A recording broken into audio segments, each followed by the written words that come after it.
So which area should you choose for investment or for living in Bali? What areas are there in Bali in general?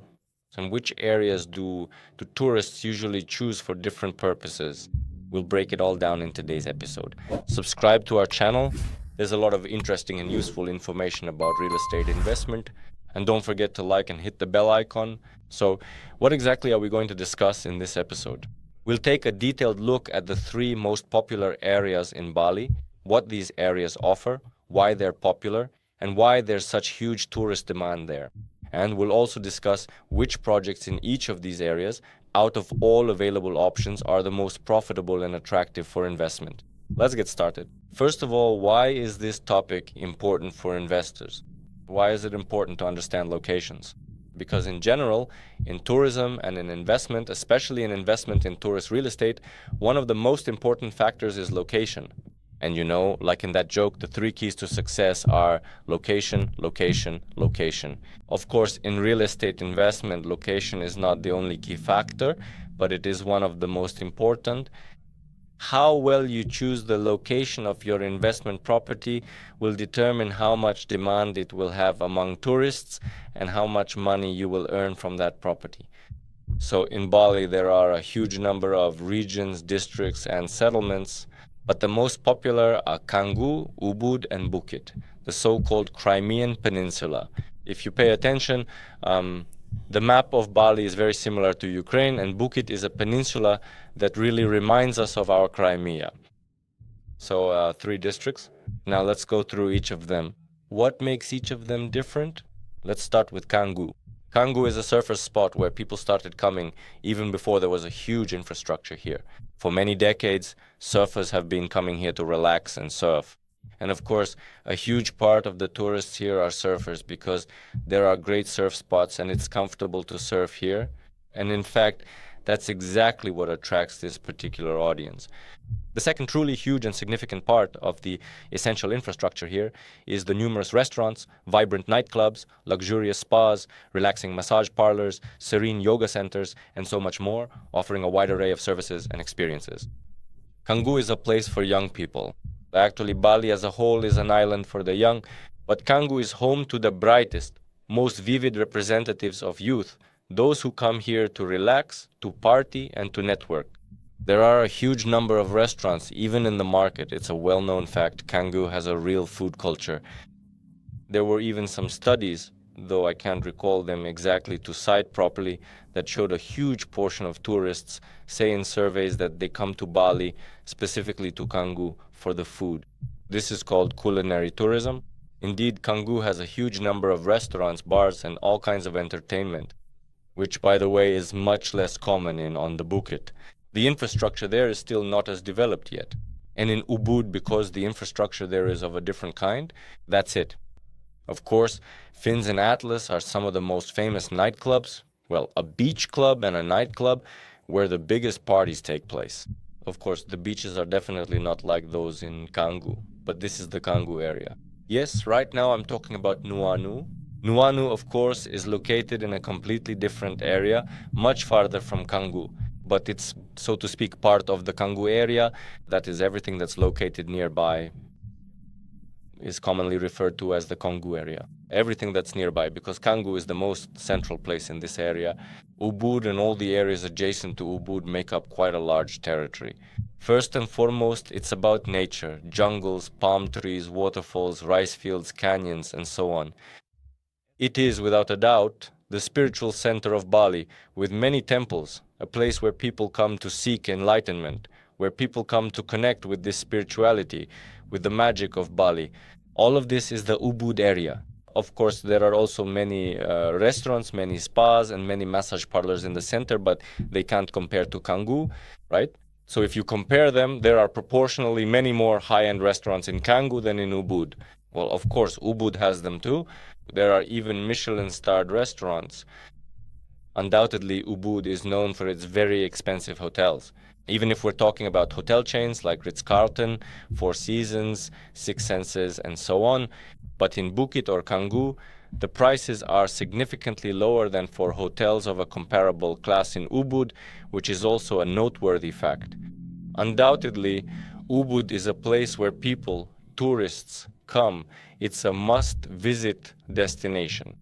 If you come to live in Canggu, Bukit, Sanur, or even stay in Candidasa or somewhere in Kintamani, you might not visit any other area during your whole trip, but Ubud is a must-visit place.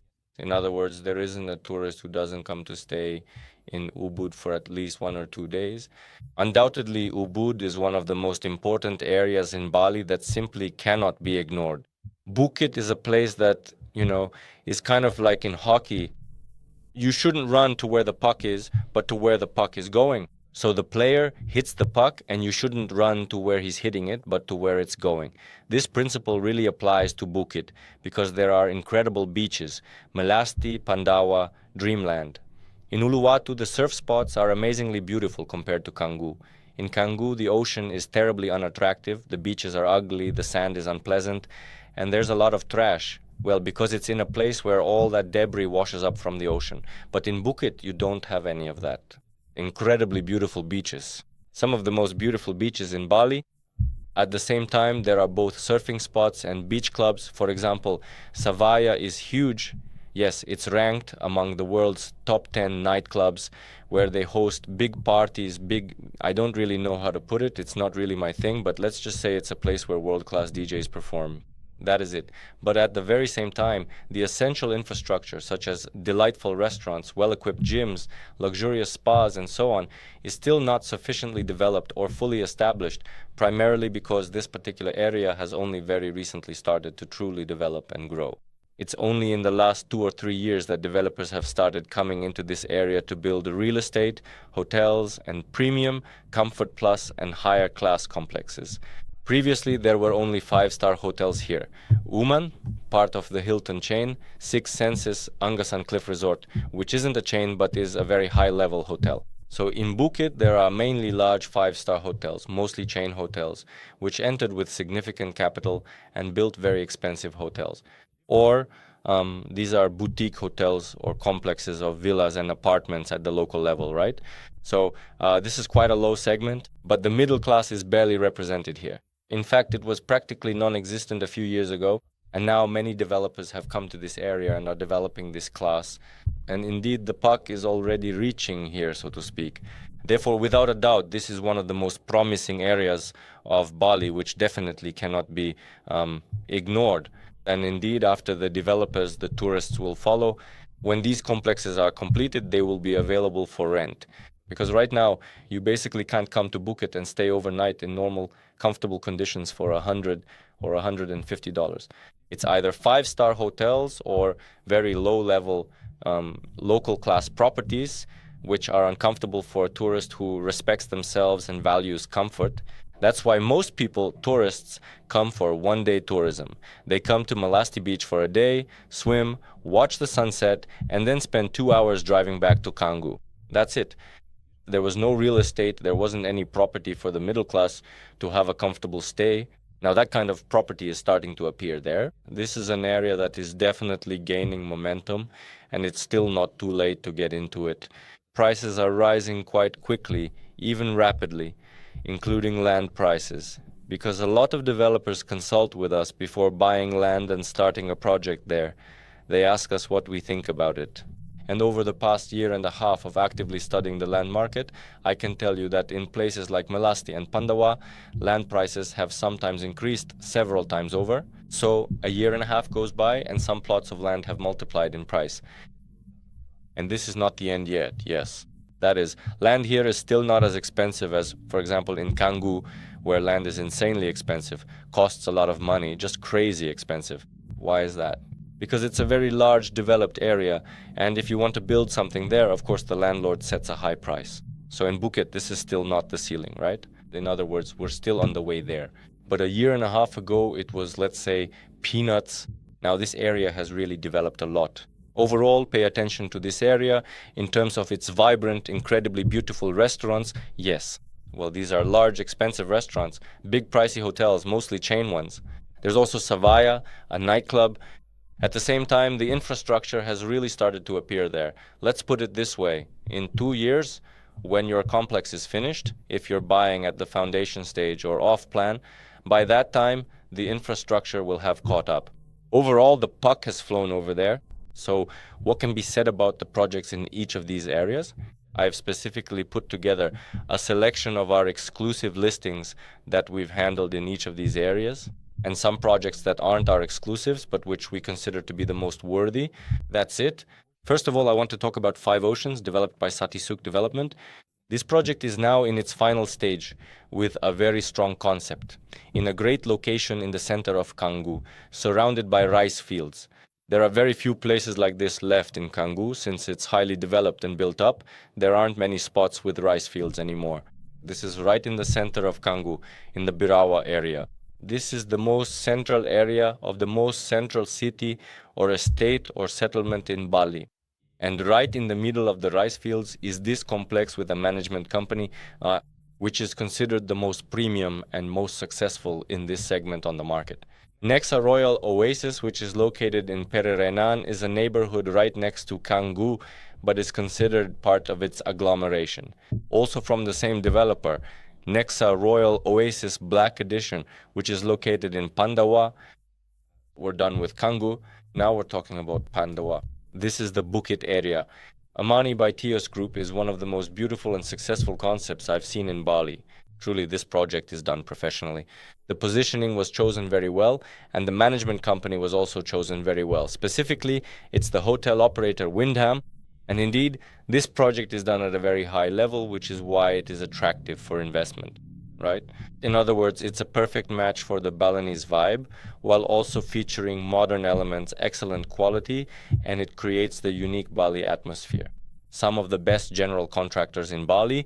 Yes, the construction company builds at a very high level, and the hotel operator Wyndham, all of which allows you to be confident in this project. And of course, the inspection by which we conduct before choosing a project to take on for sale, we analyze and check it very thoroughly and in great detail. Yes, Lee, Chich, as for Ubud. This is Hidden City, a fairly high quality project already in its final stage. Part of the complex has already been completed. Work is still ongoing on another part of the complex. The quality is quite good, some of the best on the market at the moment. Also a company that we cooperate with, Silavana, is another example of a good, successful project from the Evdokimi company. This is a company that specializes in professional renovations, not in an amateur way, but at a professional level. Take a look at the canyon where this complex is located, near Viceroy, near the Michelin-starred restaurant Aperitif, and next to the very large 5-star resort, the Komandalu Hotel.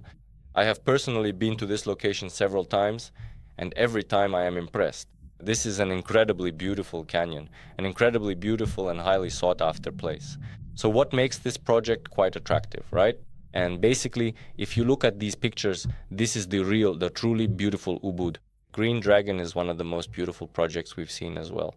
And we spent a long time checking this project, and at the moment it is still under review. We haven't made a final decision yet, we haven't agreed to sell them, but we're at the final stage. But I still wanted to show it to you because it really succeeds in capturing the Balinese vibe, the Ubud style. And one of the decisive factors why we're leaning toward working with this company is the general contractor and partner, Atmosfera Bali. These guys are really influential in the market. They demonstrate high quality and a professional approach to construction. This is a construction company that provides a full range of services for developers. So basically, yes, these guys are reliable, have proven themselves well, and have an impeccable reputation, not only in Bali, but also over a decade of experience. I'm not sure exactly how many years in Europe. And of course, the entire project is undoubtedly quite beautiful, and they have truly and effectively nailed the core concept in a very smart, highly intelligent, and remarkably accurate way. Before purchasing investment property in a market that is unfamiliar to you, you need to study the basics. One of the fundamental pillars is location. You need to understand which area to choose the right project in. Because I get it. If you're an investor who is just getting acquainted with the market, you enter the market and you look, okay, let's check out one project, another, a third, a fifth, a 10th. And after the third or fourth Zoom call, you already don't understand anymore. You can't tell where anything is or what the differences between them are. You start mixing up the facts. it all turns into a really difficult choice where you don't fully understand how to choose correctly or even which project to pick at all. Because every manager, every developer presents and promotes their product as the very best on the market. Sometimes you don't even realize it. And if you make a mistake by choosing a project in the wrong location, it can turn into a non-liquid asset. I know plenty of projects where when developers give us projects to review, we actually refuse to take many of them for sale because even though the concept is great, the quality is good, and all the documents are in order, the location, the project is in a place that simply isn't in demand with tourists. And most likely there won't be any occupancy there, which means your investment won't be profitable. What's more, the worst part is that if the project really turns out to be unsuccessful, you won't even be able to sell it later. You'll be left with an illiquid asset. No one wants to buy a property that can't be rented out. That's in the wrong location. So be careful. I hope you found this helpful. Subscribe to our channel and leave your comments. I'll definitely read them and answer all your questions or reply to your comments.